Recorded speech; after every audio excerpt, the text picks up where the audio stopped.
চট্টগ্রামের tiger pass এলাকায় জুলাই অভ্যুত্থানের স্মৃতিবিজড়িত গ্রাফিতি মোছা নিয়ে এনসিপি এবং বিএনপির স্থানীয় নেতাকর্মীদের মধ্যে ব্যাপক উত্তেজনা, ধাওয়া পাল্টা ধাওয়া ও স্লোগানবাজির ঘটনা ঘটেছে। পরিস্থিতি নিয়ন্ত্রণে আনতে পুলিশ ঘটনাস্থলে গিয়ে উভয় পক্ষকে ছত্রভঙ্গ করে দেয়।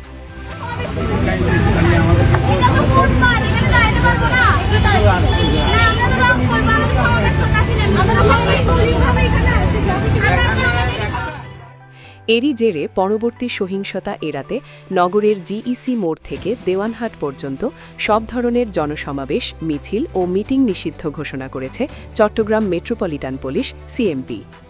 প্রত্যক্ষদর্শীদের তথ্য মতে চট্টগ্রামের ওয়াসা থেকে টাইগার পাস পর্যন্ত শহীদ ওয়াসিম আকরাম উড়াল সড়কের পিলারে আঁকা জুলাই অভ্যুত্থানের কিছু গ্রাফিটি মুছে ফেলা হয়।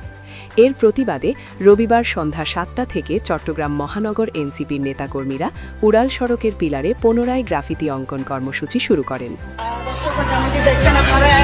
আরেকজনকে নিয়ে যাওয়া হচ্ছে, যদিও গতকাল রাত থেকে মূলত এই উত্তপ্ত পরিস্থিতি চট্টগ্রামে গ্রাফিতি নিয়ে মূলত এই উত্তপ্ত পরিস্থিতি তৈরি হয়েছিল বিএনপি নেতাকর্মী এবং এনসিপি নেতাকর্মীদের মধ্যে। উত্তেজনা চূড়ান্ত রূপ নেয় রাত 11টার দিকে, যখন এনসিপির নেতাকর্মীরা টাইগার পাস এলাকায় চট্টগ্রাম সিটি কর্পোরেশন চসিক কার্যালয়ের প্রবেশপথের সড়কে বর্তমান মেয়র ডাক্তার শাহাদাত হোসেনকে দায়ী করে শাহাদাত ডাক্তার জুলাইয়ের গাদ্দার সহ বিভিন্ন স্লোগান লিখে দেন। এই ঘটনার পর সোমবার নগরীতে আইনশৃঙ্খলা পরিস্থিতি স্বাভাবিক রাখতে জরুরি পদক্ষেপ নিয়েছে পুলিশ।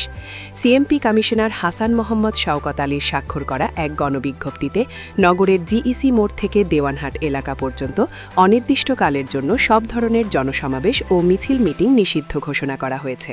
আমরা জানতাম যে বর্তমানের মেয়র অবৈধ মেয়র, মানে কোর্টের রায়ে মেয়র এবং মেয়াদ উত্তীর্ণ মেয়র, ওনার মেয়াদ চলে গেছে এটা আমরা জানতাম, কিন্তু ওনার যে মেধার বা ব্রেনের মেয়াদ চলে গেছে এটা আমরা জানতাম না। উনি কীভাবে জুলাইয়ের গ্রাফিতি মুছে সেখানে আবার লিখে দেয় যে অ্যাডভার্টিসমেন্টের জন্য যোগাযোগ করুন, যেহেতু মুছে দেওয়ার পরে লিখে দিছে যে বিজ্ঞাপনের জন্য যোগাযোগ করুন, এটা নিশ্চিত যে চট্টগ্রাম মেট্রোপলিটন পুলিশের অ্যাসিস্ট্যান্ট কমিশনার অর্থাৎ সদর ও অতিরিক্ত দায়িত্বে থাকা অ্যাসিস্ট্যান্ট পুলিশ কমিশনার জনসংযোগ আমিনুর রশিদ বিষয়টি নিশ্চিত করেছেন। এদিকে রবিবার গণমাধ্যমে পাঠানো এক বিবৃতিতে চসিক মেয়র ডাক্তার শাহাদাত হোসেন দাবি করেন, সিটি মেয়রের নির্দেশে নগরের জুলাই অভ্যুত্থানের স্মৃতিবিজড়িত কোনো গ্রাফিতি মোছা হয়নি।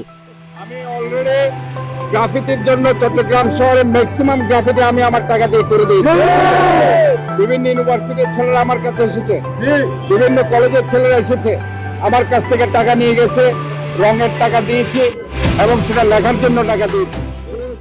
নগরের কোথাও জুলাই অভ্যুত্থানের স্মৃতিবিজড়িত গ্রাফিতি মুছে ফেলার কোনো ধরনের নির্দেশনা চসিক থেকে দেওয়া হয়নি। বর্তমানে টাইগার পাস সহ নগরীর গুরুত্বপূর্ণ মোড়গুলোতে অতিরিক্ত পুলিশ মোতায়েন রয়েছে। অনাকাঙ্ক্ষিত পরিস্থিতি এড়াতে পুলিশি টহল জোরদার করা হয়েছে।